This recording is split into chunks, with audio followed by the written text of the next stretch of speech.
Welcome.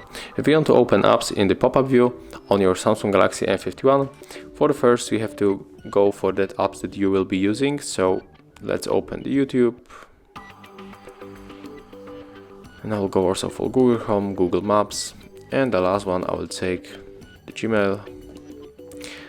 After that we have to click right here to open the background apps. Click on the icon of the application and select to open in the pop-up view. Right now open the background apps one more time and do this for the second application. And continue if you want to get more apps. So I'll open the third. And here is the Google Chrome. We can open the Gmail, also the Google Maps.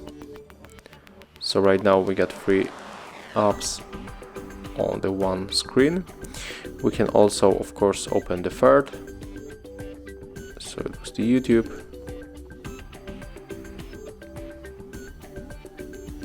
and as you can see also it saves the location of the app that we live after entering the background apps.